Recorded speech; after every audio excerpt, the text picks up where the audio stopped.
Thieves Can Be Heroes, Chapter 6. Morgana scouted out the previous room that Izuku and Ryuji had used for their escape, the cat humming as he waved back. "Come on, the coast is clear," he called out before skipping through the large vent to the inside room.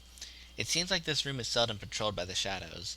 I've used it several times for in-and-out reconnaissance," the cat explained, turning back and watching as Izuku and Ryuji dropped to the ground on their feet. "I figured you guys would come back, but I didn't think so soon. You did narrowly escape death the last time you were here."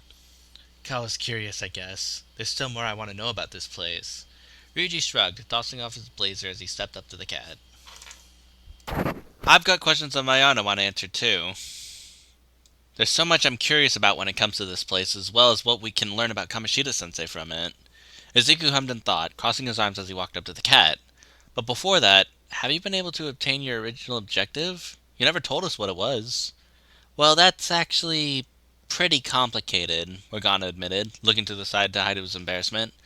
"So far, my infiltration of the palace hasn't been going well."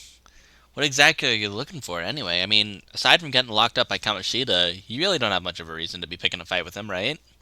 Ryuji asked curiously, stuffing his hands into his pockets. "While I might be pissed off at that pervert for imprisoning me, I had my own reasons for coming to this place," Morgana explained, placing his small paws on his hips. "There's something within this place that may hold the key to my memories." "Memories?" Izuku repeated in surprise. Do you have amnesia, Morgana-san?" "Something like that," Morgana grumbled, one eye squinting as he struggled to find the right way to explain. "You could say I remember certain details from my past, such as what the palaces are, and the details regarding the palace rulers, but nothing about my past as a human." "Still not sure whether this is your quirk either, huh?" Ryuji hummed, the cat hissing in annoyance. "I told you this isn't related to a quirk. It's..." Morgana bit his bottom lip, looking away for a moment. I don't know. But I know for sure that it's not my real form. I'm a human through and through. I'm sure." "You don't sound very sure saying it like that," Ryuji scoffed, his indifference causing Morgana to groan in irritation. "Just shut up. An idiot wouldn't know about any of this," Morgana snapped, turning his back to the faux blonde and crossing his paws. "What did you say?" Ryuji huffed in irritation, apparently willing to start a fight with a small cat. Seeing enough, Izuku sheepishly waved his arms as he got in between the two. "Come on, Ryuji-senpai. We came here to get answers, not to fight, didn't we?" Izuku responded, hoping to play peacemaker well enough between the two to calm them down. "Ah!" A piercing scream echoed through the air, immediately drawing Izuku and Ryuji's attention to the door leading further inside the castle. Holy shit, that was real. "It's just some of the cognitive slaves. Just ignore it." Morgana sighed, turning back to the two again. "It's like this all day. Though Kamoshida seemed especially ticked off after you two escaped. He's probably taking out a lot of frustration on the slaves." "Man, knowing that they're not real helps make things easier, but it's still creepy as hell to just hear screaming like that," Ryuji muttered, scratching his head awkwardly before turning to Izuku. "Imagine if those were actual people. Kamoshida wouldn't be able to get away with that kind of shit, right?" Izuku didn't answer immediately, the scream still echoing in his ears. But a thought occurred to him, one that made him pale just at the prospect of the idea. His eyes slowly widened as he trembled slightly, but didn't completely break yet. "Morgana-san." "Yeah?" The cat spoke up, noticing his discomfort. "This entire place is a creation of Kamoshida's cognition, right?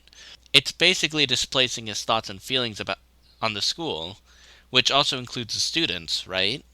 Izuku further implored, Morgana nodding in confirmation as the small mouth of the cat seemed to frown further. "What's that mean, though? Why are you all shaky, dude?" Ryuji asked, still unable to fully process exactly what Izuku was getting at. "This is just a theory, Ryuji-senpai, but..." Izuku began to mutter, sweat trailing down his brow. He was hesitant to even say, not only because of how Ryuji might react, but also because of how uncomfortable the thought was making him. Then, whatever the Kamoshida of this world is doing to them, it may not be as far off from what the real-world version does to students as you think. Ryuji blinked, needing a moment to process what he meant. "Wait, so the slaves and the people we saw, they all represent exactly how we see students? Just as effing slaves that he likes to pound on for amusement?" Ryuji gripped his hands as he shook with frustration before finally letting out a cry of anger. "Gah! That friggin' asshole!" "Hey, keep quiet," Morgana snapped, hopping up and down. "Just because they don't come in here often doesn't mean they won't if you make a ruckus." "Sorry, I just... ah!" Ryuji grunted, making Izuku flinch with the volume of his voice. He took a moment to calm down, breathing deeply as he tried to calm at least somewhat after seeing how Izuku reacted. "Sorry, I knew that he was a complete asshole, but having it confirmed to me just makes me want to kick his ass even more. I have to say, Curly Hair, I'm almost blown away by how sharp you are, Morgana said with a bit of awe in his voice. It's obvious that this Kamoshida guy is a total piece of garbage. But I'm surprised that you're accepting of what he might be capable of, considering he probably hides it well.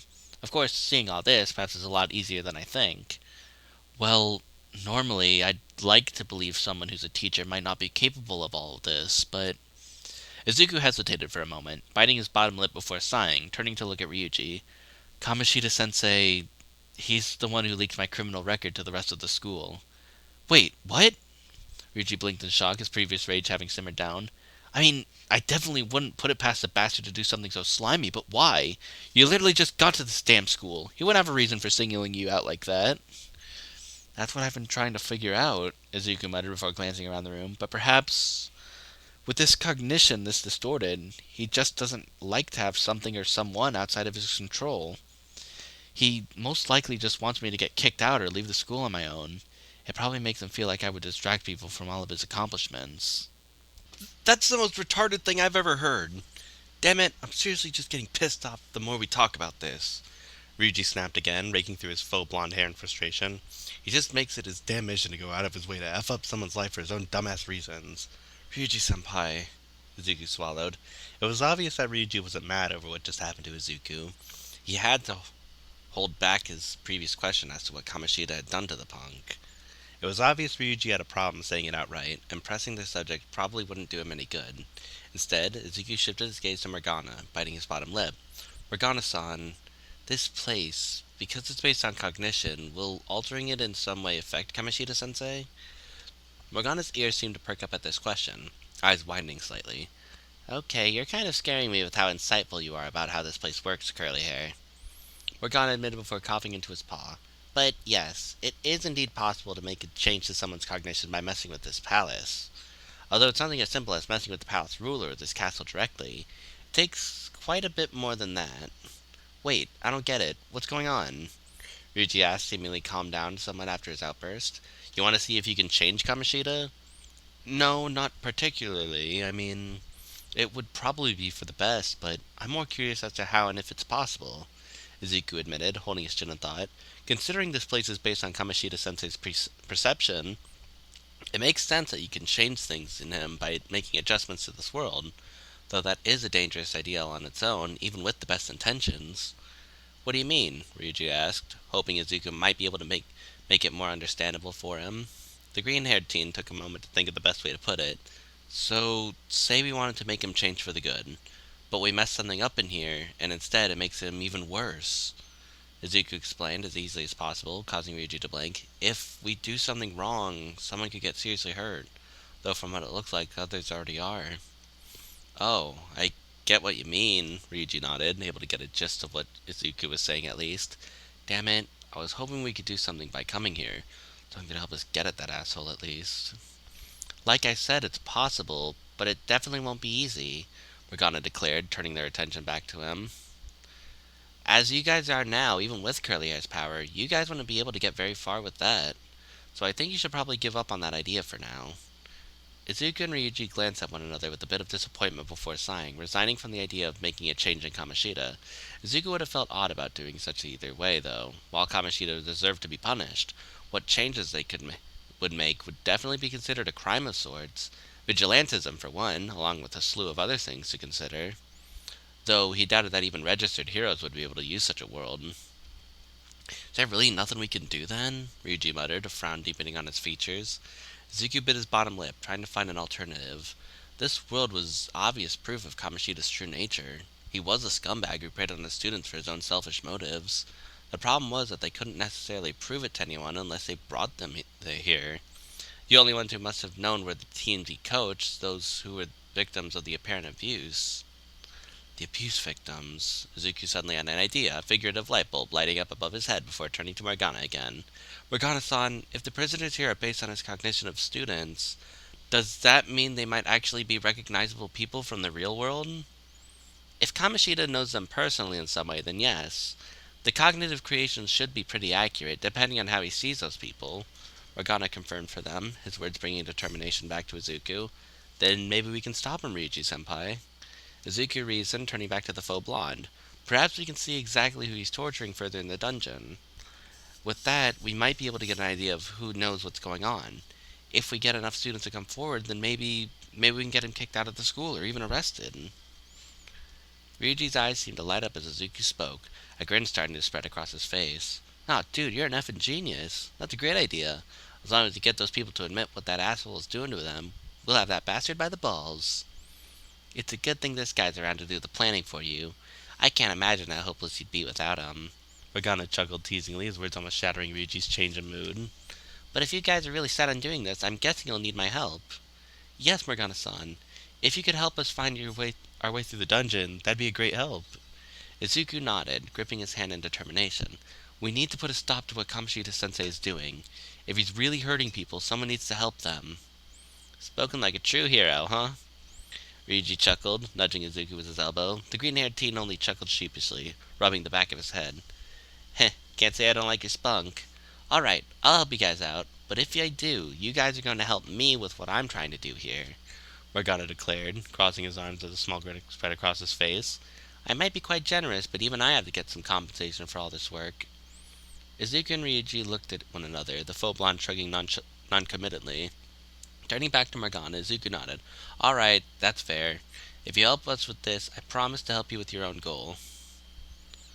Morgana gave a wider cat grin and laughed triumphantly. "Alright, looks like we have a deal. So don't try and back out of it later, got it?" Looking up in thought, Morgana hummed. "Oh, but I don't think I ever got your name, Curly Hair." "Oh, I'm sorry. It's Izuku Midoriya," the timid teen said, formally introducing himself. With all the excitement that had occurred the day before, Izuku had completely forgotten to give a proper introduction. "Alright then, Midoriya. You and Blondie follow me. We're going to head back to the dungeon. Give me a sec while I make sure our path is still open." Morgana nodded before dashing off towards the door and peeking out. "You're really going to help him do what he's going for?" Ryuji asked curiously, his voice in a whisper.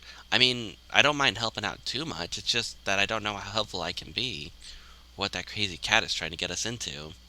"It's alright, Ryuji-senpai. For now, let's just focus on finding the slaves and see what we can do with that," Izuku reasoned, the faux blonde giving a nod in response. "Okay, we're good. Let's go." Morgana waved at them to follow at the door, opening it wider for them. Izuku and Ryuji nodded in acceptance before quickly dashing after him. The three started to sprint down the hall once again, going through the grand entrance they had previously been captured in. As they passed through this time, though, Ryuji and Izuku skidded to a stop on this scenery shimmered, shifting to the image of the school entrance. "Whoa! What the hell just happened?" Ryuji barked out in shock, looking around to see if his eyes were playing a trick on him. "Remember, while this is the world of cognition, this is still technically your school. The image will dissipate at times, though most usually places where the distortion is weakest," Morgana explained for them, Izuku furrowing his brow in thought. I knew that this was technically the school, but it's strange to really think that the world is basically right on top of the other world. Unnoticed and almost non-existent. Izuku mumbled to himself, holding his chin as his eyes fell to the ground. "Hey, enough dawdling, you two. We don't want to get stopped by shadows before we even get to the dungeon."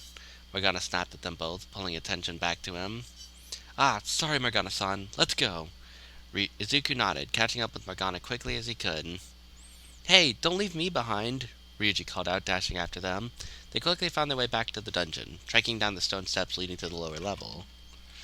As they approached the bottom, Morgana suddenly held up his paw, halting the two before they could go any further. "Wait, shadow ahead," Morgana whispered back, motioning forward with his paw.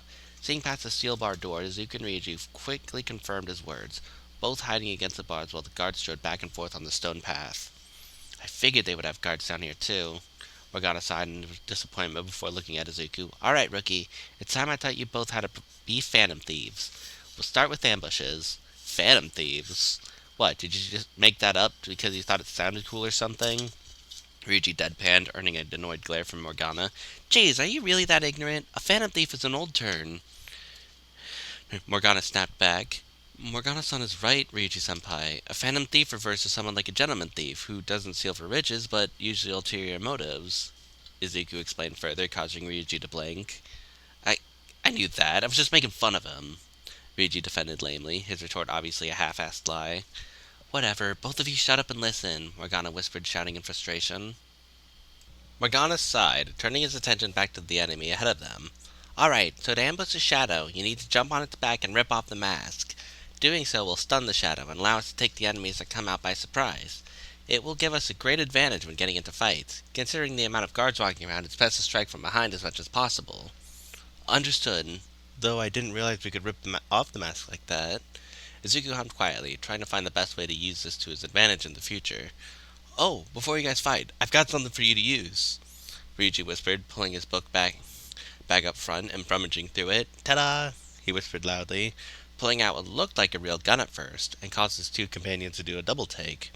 It was a large revolver model, though the gun chamber stuck out largely at the top, most likely a 10-round chamber magnum. You brought a gun? Izuku whispered out in disbelief for a moment before his eyes picked up the details, somewhat calming down. Oh, that's a model gun, huh? He said, breathing out in relief. Yeah, there was no way I could get a real one. But I figured that maybe if you have this, you can fake out the shadows with it. Ryuji reasoned with a confident grin. Pretty good idea, right? That's just a toy, Morgana retorted, only for Ryuji to shrug. It's better than nothing, ain't it? He held it out for Izuku for him to take, the green-haired teen sighing. It's okay, Ryuji-senpai. I don't know if it will work on... Izuku stopped for a moment as he inspected the gun a bit closer, his eyes shining after a second of taking the revolver in his hand. Wait. Is this a model gun of Gun Hero Snipe's Peacekeeper? Izuku blurted out in awesome, jaw slack in amazement. While All Might was his all-time favorite, he still loved many other heroes. I figured you'd like that one. I always thought that guy was pretty cool too. Ryuji snickered, rubbing his index finger under his nose. Now you look like a total badass when you're holding him up, even if it doesn't actually hurt him. Hey, you two realize we still have an enemy in front of us, right? Morgana sighed, shaking his head as he brought their attention forward. But hold on to that gun. I have an idea for it you might like. An idea? Izuku blinked in question, but did his bid, putting it in the inside jacket pocket. Just wait and see. Now go and rip his mask off, but remember that you have to be quiet about it. Morgana pointed forward at the walking mass of armor. Izuku blinked in disbelief before looking forward and gawking. Me? Already? Shouldn't you do it first to give me an example? Izuku shouted in disbelief, his words causing Morgana to sigh. Come on, you're overthinking it. Just jump onto its shoulders and rip that thing's mask off before it notices. No big deal. It's best to learn through experience anyways. Morgana waves off nonchalantly, his words providing little in the way of comfort to Izuku. This is the basic of basics. A rookie should have no problem pulling it off. Izuku puckered his lips, glancing back at Ryuji for some sort of support. The faux blonde could only shrug, unsure what to say or do.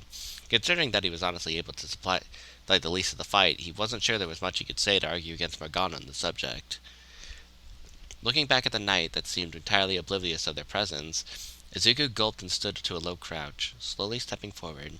I can't believe I'm doing this. Why couldn't Morgana-san at least do it first? The timid teen took shaky steps slowly after the knight. Okay, just latch onto the shoulder armor and launch myself up. I'll have to be careful about balancing once I get on its shoulders, but as long as I grab its mask, it shouldn't be too hard to rip it off. I hope. The knight suddenly stopped walking, immediately causing Izuku to freeze. It didn't seem to be aware of his presence, but it was nonetheless intimidating. Izuku knew that when the knight paused like this, it was getting ready to turn around. Okay, now or never. I'll do it. Izuku reached up and tightly grabbed the shadow's shoulder guards. The shadow's reaction was almost delayed, almost starting to look around in confusion after Izuku launched himself up. Izuku then realized that he felt lighter than normal, having almost no problem when jumping up, like he didn't even need to get a hold of the monster's body for momentum. He suddenly found himself clumsily balancing on its shoulders, arms swinging in the air as he tried to straighten out. Wha? Who are you?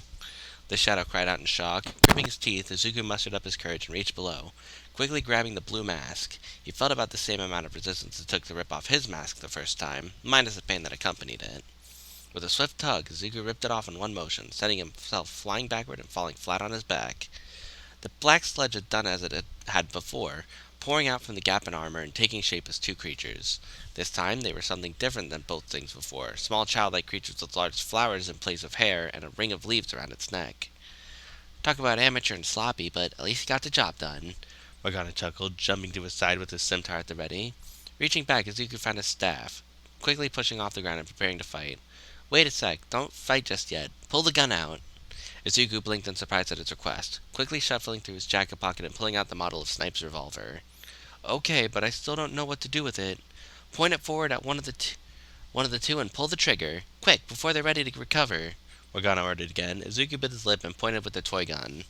He wasn't sure what Morgana was pulling with this stunt, but he guessed he was trying to make them surrender or some. Ah! One of the creatures cried out, Izuku's face going pale as he watched it knock off balance and fall to the ground with a thud. He looked down at the gun before looking back at Ryuji with the same amount of shock, only to find the blonde was similarly in a state of awe. Both their jaws completely dropped. What? They cried out in unison, sweat starting to bead down their faces. Izuku spastically looking around as if there was an answer for this somewhere in sight. It shot like a real gun! What? How? I don't understand! Izuku cried out in complete confusion. Hey, don't drop your guard! Morgana advised, swiftly putting out a small slingshot and taking aim at the other shadow and blasting it with the weapon. The effectiveness seemed to be the same as Izuku's gun, knocking the shadow off its feet. Now come on, let's finish them! Izuku could only blink in response before gulping and pulling his staff up to his chest. Launching himself in the air much higher than normally, he noted, Izuku brought the staff above his head before slamming it down on the shadow he had knocked down, dispersing it back into the black sludge again. Morgana had done the same, slashing through the shadow with his scimitar. With that, the fight was over. Izuku took a moment to catch his breath, standing up straight and leaning on his staff. You've got to pay more attention while you're in a fight, even if something surprises you, Morgana advised, placing his paws on his hips but offering an approving look. But you didn't do too bad at least. But what the hell was that?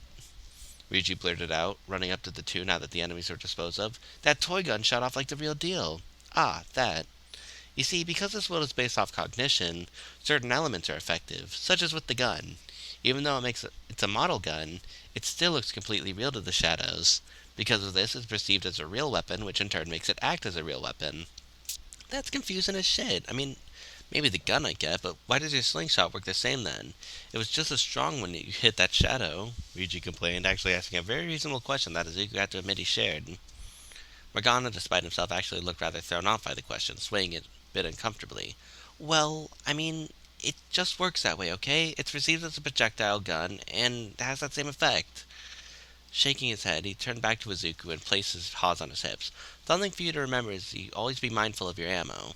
You might be able to shoot it off like a real gun because of the cognition, but that doesn't mean it's got infinite bullets. You totally avoided the question, Ryuji grimaced, narrowing his eyes at the cat who simply ignored him. Got it. I've never held a gun before, but I guess it'll be interesting to see how it works, Izuku gulped, obviously terrified at the prospect of using a gun that was actually lethal. Hey, I think I heard some commotion down there. The three heard a distorted voice, alert soon filling them again. Crap, let's get going. We don't want to fight more than we have to. Morgana urged them, hopping down the closest hallway and waving a paw. This way! Izuku and Ryuji didn't wait, quickly following after the feline. They ran a few meters down before skidding to a stop, hearing the sound of quick footfall further down the hall as well. Damn it, what now? Ryuji groaned, looking around for another route. Morgana did the same, his eyes landing on a single wooden door. This feeling. Come on, into the room, Morgana ordered, quickly moving to the door and pulling it open. Not seeing any other option, Izuku and Ryuji obeyed, rushing into the room and quickly closing the door behind them. Okay, we should be safe here. The guards won't come in. Safe? All they have to do is open the door and we're toast, Ryuji blanched, seeing that there was no way for them to escape should the guards decide to check out the room. It's not a problem. We're definitely safe here. Take a look. Morgana chuckled smugly, the two blinking before looking around the room. In a wave, they suddenly saw a classroom replace the shabby break room. This room is the least distorted among the castle, which means the shadows won't come here looking. Was that a classroom? Ryuji muttered in disbelief, glancing around in disbelief. I see, Izuku mumbled, holding his chin and looking down in thought. Because he's only a coach and gym teacher, Kamoshida-sensei has the least control in other classrooms, so his cognition isn't strong enough in those spaces in spite of the overall distortion over the school. What? How are you picking up on all this so quickly? I'm still confused as shit, Ryuji blurted out, scratching his head in frustration. Not everyone moves at a snail's pace when it comes to thinking like you, Ryuji, Morgana taunted with a chuckle. Before Ryuji could retort, Izuku held up a hand, silently pointing at the door. Did you see where they went? A muffled voice shouted on the other side of the door, the three remaining silent as they listened to it. I don't think they came this way. Return to your post, but remain vigilant. If those thieves are really here, we must dispose of them for Lord Kamoshida. With that, the shadows seemed to disperse, footsteps getting further away after several seconds of waiting. Once they seemed to be in the clear, the three collectively took a breath in relief, relaxing somewhat now that they could. Man, it's a damn good thing that asshole doesn't teach a class too, Ryuji muttered, taking a seat in one of the wooden chairs nearby. But hey, I noticed that all the cells were empty on our way on our way here. Even the one I remembered from before was empty. Where the hell are the slaves? Like I said before, they're all most likely in the torture chamber. We've got to go deeper before we'll find them. Now let's rest up for a few before we continue. It might be safe here, but we shouldn't stay longer in this palace than we need to, Morgana advised, hopping up on the table in front of Ryuji. At least we have somewhere to go in case things get heated, Izuku mumbled, standing by the table now.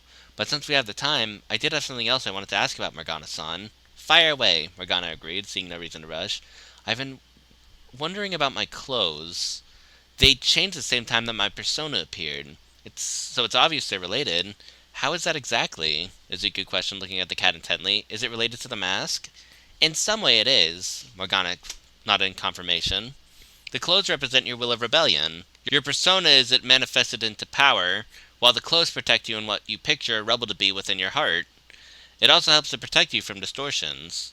I don't get it, Ryuji admitted with a sigh, leaning forward on his knees.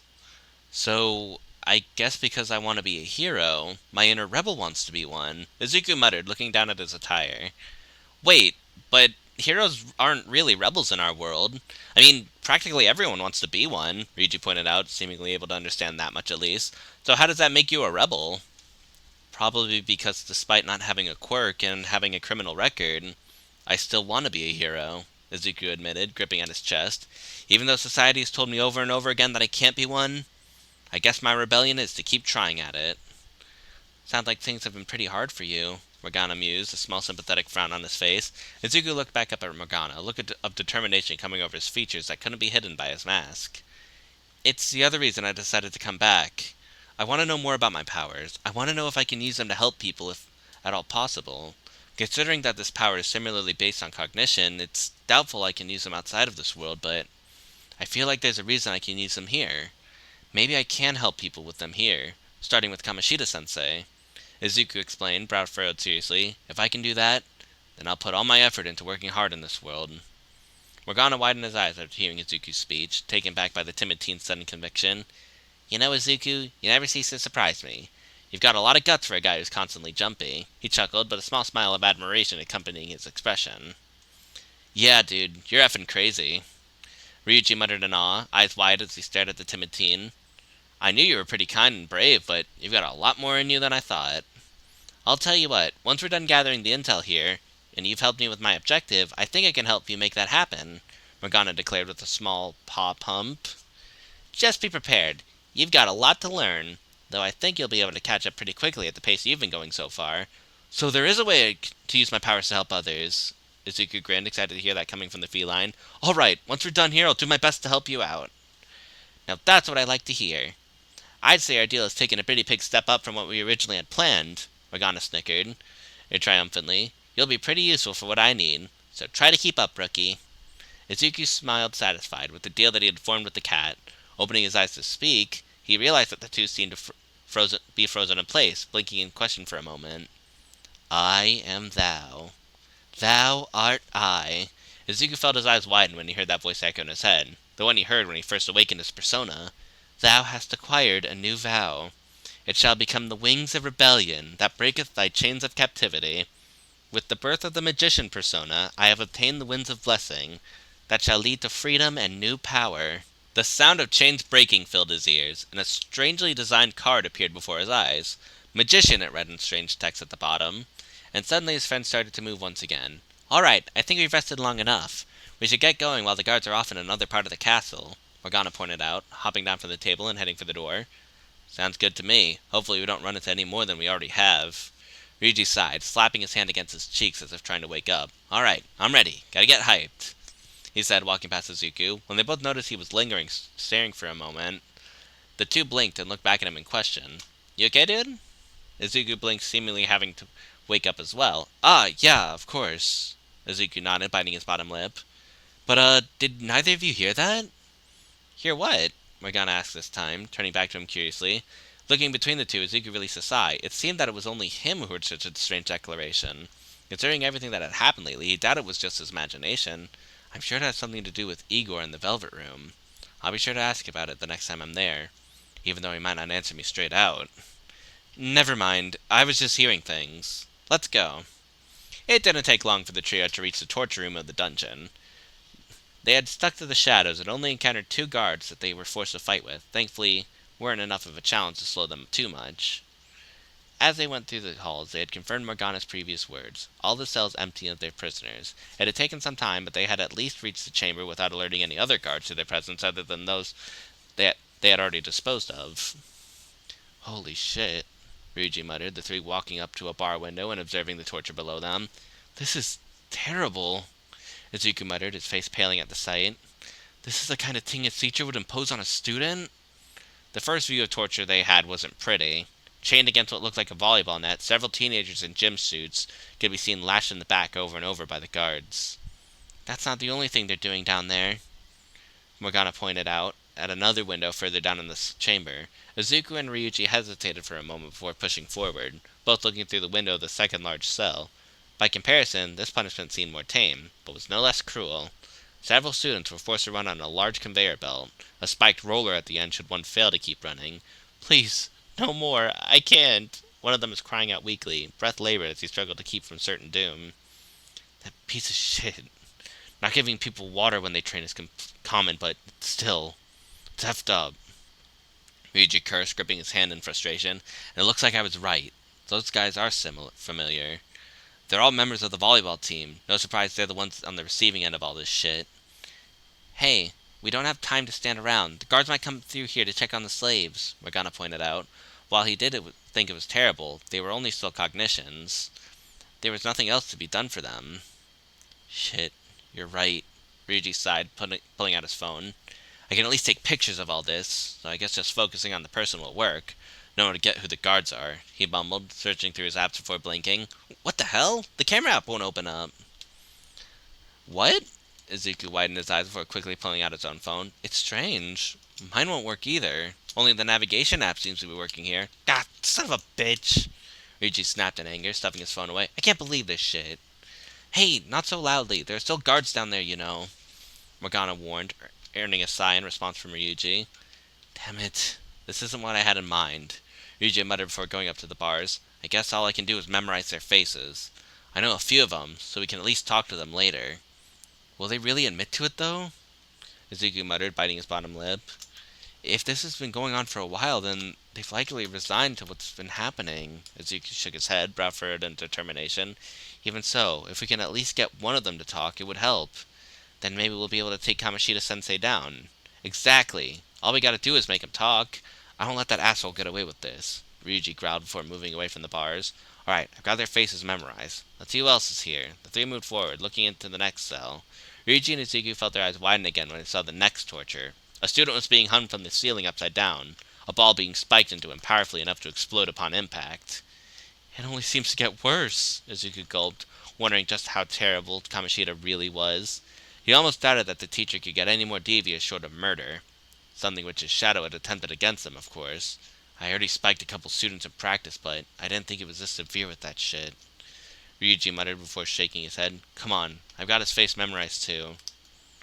Moving on to the next cell, they saw a teen standing there quietly, apparently spared for the moment from the torture. What do you guys want?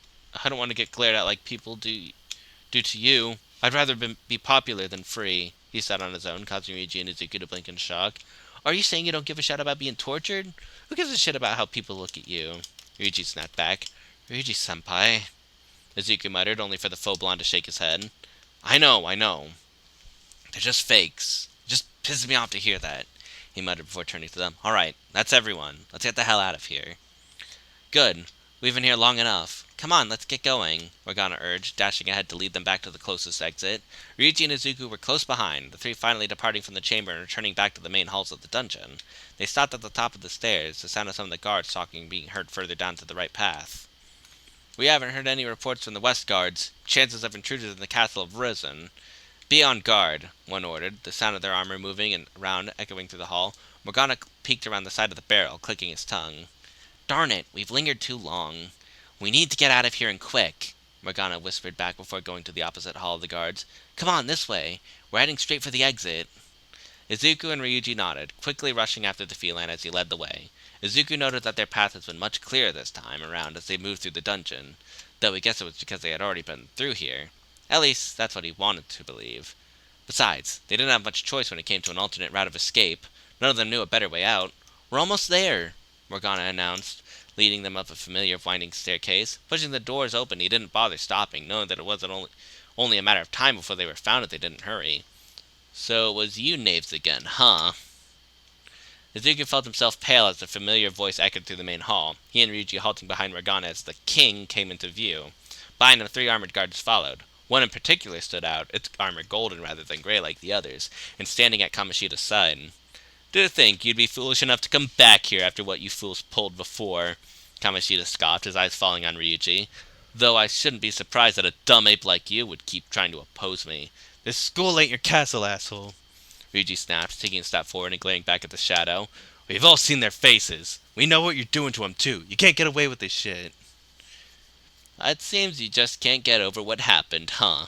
Kamoshida scoffed, a smirk working its way onto his face. "After all, you wouldn't want to put the blame on yourself. You'd rather put it all on me, despite being the track trader who got his team disbanded and ruined your friend's dreams." Izuku and Morgana blinked in shock, eyes turning slightly to the side of Ryuji. What's he talking about, Ryuji-senpai?" Izuku muttered, despite himself. He knew that this was likely what Ryuji had been hiding about his relationship with Kamoshida, but he couldn't help but ask. The moment that Kamoshida had brought it up, the faux blonde had winced in regret. I messed up," Ryuji admitted, one eye squinting as he found trouble in looking the green-haired teen in the eye. "Messed up? Is that what you call it? Betraying your teammates and crushing their hopes of going to the Nationals is just you having messed up?" Kamoshida cackled, shaking his head. "You act like nothing even happened, carefree as ever when going through school. You don't look very repentant of what happened." "That's not true, I couldn't take it," Ryuji snapped, grinding his teeth in frustration. "You were pushing us too damn hard, you bastard! And then you talked shit about my dad." "Yet I'm not the one who ended up getting the team terminated by throwing a punch. That was all you," Kamoshida taunted further, his words digging into Ryuji like a nail. "It looks like you have followed this fool here only to be killed." "How unlucky for you." Kamoshida turned around and waved his hand toward the guards, the knights stepping forward with their swords prepared. "Kill them all. I don't need this garbage looking around my beautiful castle any longer." "Yes, Lord Kamoshida," they chanted before dissolving into black ooze like before. Taking shape were 3 large black horse-like creatures, ram horns on top of their heads as they stood forward. "Oh no, Ryuji, get back!" Morgana ordered, and he and Izuku quickly stepped forward and pulling out their weapons. "Darn it, these ones are strong. We're going to have to try and look for an escape route once it's open." "We also need to watch out for the golden one. He hasn't moved," Izuku pointed out, the golden guard still in its night form. "Is there a way we can try to move around them instead?" "Shit, guys, behind you!" Ryuji called out, Morgana and Izuku quickly turning their heads to the back. Behind them was another shadow that seemed to have escaped their sight before, the large horse whinnying before lunging forward with its horns. "Crap, watch out!" Morgana cried out, prepared to try and dodge if he could. Izuku bit his bottom lip as it approached, merely taking a side step with his staff reared back. "Maybe if I can shift its momentum just enough, I can take it out," Izuku mused as he decided to take a heavy risk. Spinning his staff in hand, he waited until the last second before smacking the shadow directly in the head with it, crying out in strain as he put his full body strength into the hit. As hoped, it had knocked it off course, causing it to ram directly into the ground and flip over. "Yes, it worked! Forward!" Morgana pointed, Izuku turning and going pale as the shadows they had faced first came charging in. He didn't have time to dodge or step out of the way, meekly holding his staff up to block the hit. It had failed at truly protecting him, the horse swinging its head and knocking Izuku on the ground with its horns. The other had done the same with Morgana, the cat landing flat on his stomach next to him. "Guys!" Ryuji cried out in fear, unable to help in any way as he fell to his knees. "We have to recover before they—" Izuku huffed out, only for a foot to stomp down on his back and force him to the ground. He looked up to see the golden guard from before, Kamoshida laughing as he moved forward and stepped down on Morgana. "God, you son of a—" The cat cursed until he felt Kamoshida apply more pressure on his back. "Look at you, that Sakamoto. More people who you're letting be crushed because of your selfishness." Kamoshida laughed as he leaned his weight on the cat. "I bet you barged in here on a whim, huh?" "You're wrong. Izuku forced out a grunt, only for the shoulder to stomp on his back again. "No, I didn't," Ryuji muttered in despair, leaning forward on his hands as he visibly shook. "I was even kind enough to supervise your practices. You should feel grateful I'd even do that much for your worthless track team." Kamoshida scoffed, crossing his arms. "You ruined everything," We were gonna go to nationals if it wasn't for you, asshole. Ryuji growled in accusation, hands gripping until the knuckles were white. The track team was in the way. I was the only one who needed to be the star of our school. Kamoshida scoffed, taking enjoyment in his torment of Ryuji. Your coach was an idiot, too. Had he not stood up to me with a sound argument, I might have just settled with breaking his star runner's leg. Ryuji felt his breath hitch at that, looking back up at Kamoshida in a shock. What? So you were aiming for that the whole time? Of course. I had to get rid of your team somehow. Considering how hot-headed you always were, I knew it was only a matter of time before you snapped. You made it so easy to get rid of you. Kamoshida laughed as he shook his head. You're a monster, Izuku growled out from his spot on the ground, teeth gnashing in anger. You would ruin someone else's future just for your reputation? And why not? My future is what matters. My results are what people are looking to. Whoever gets in my way just gets crushed. Kamoshida spat with a dark grin. This society spent its worthless time looking up to so-called heroes with admiration and expectations.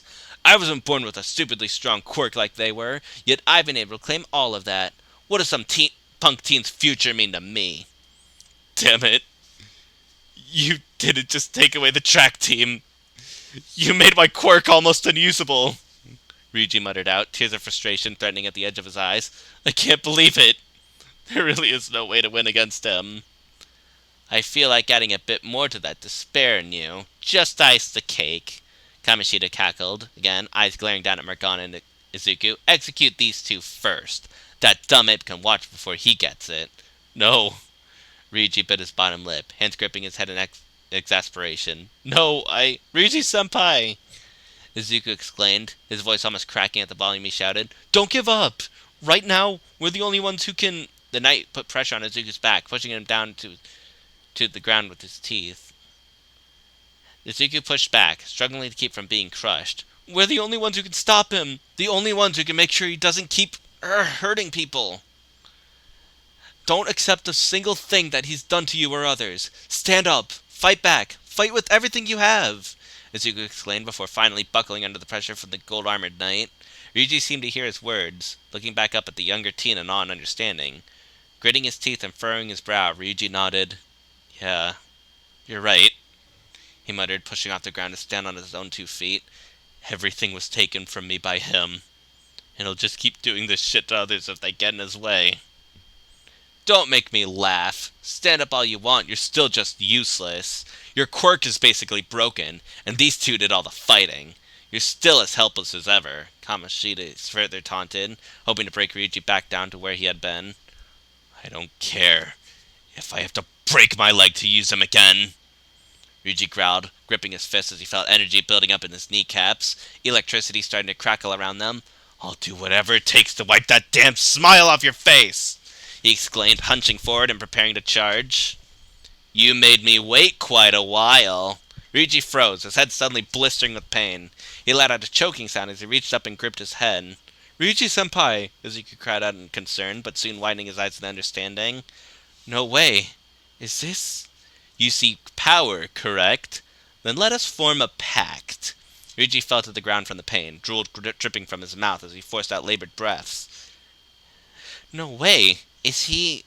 Morgana muttered as he watched Ryuji struggle to move. Since your name has been disgraced already, why not hoist a flag and wreak havoc?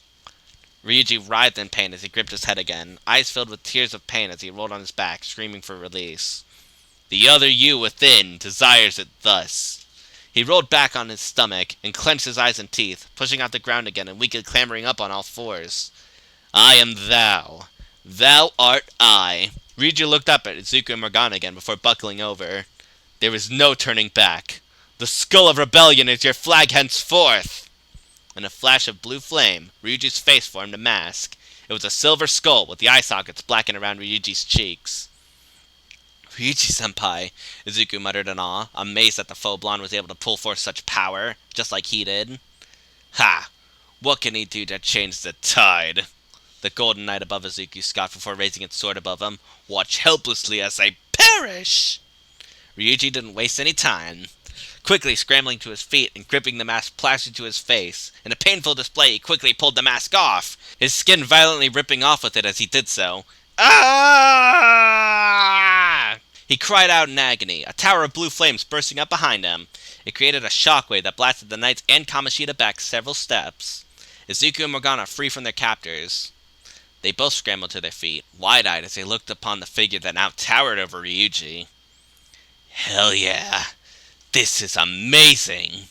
Ryuji grinned mischievously right at Kamoshida. Like Izuku, his clothes had completely transformed, now consisting of a high-colored leather jacket and matching pants. He now wore knuckle-spiked yellow gloves and a red scarf around his neck. Above him, the large figure materialized. It hovered above the ground on a black pirate ship replacing its feet, a shark-toothed grin and eyes painted on the front. Its legs were thin, leading up to a thick center body with a blue captain's shirt and a pair of swords embroidering the front. On its shoulders, a tattered red and black cape fluttered behind it. On top of its head, it wore a classic black captain hat with the standard skull and crossbones on the front. Replacing its right hand was none other than a smoking cannon. I knew you had it in you, Ryuji-senpai. Izuku grinned in relief before quickly lashing around. Probably thanks to you, bro. I definitely owe you one. Ryuji chuckled as he looked at Izuku before focusing his attention forward. But now, it's payback time. We're gonna take this one right out of your ass, Kamoshida. Looks like we'll have plenty help to take these guys down now. Morgana smirked as he faced a shadow with the rest, the three squaring off in preparation to fight. Kamoshida took several steps back. The Golden Knight growled in annoyance as it stood in front of its king before slamming its sword into the ground. Don't you dare mock me! It roared before black ooze consumed its body, quickly replacing it with a larger, more full-bodied knight who strode atop a purple horse in pinkish armor, a spear in hand. Taking the lead now, Ryuji stepped forward and pointed right at the knight with deadly confidence. Blast him away! Captain Kid! To be continued.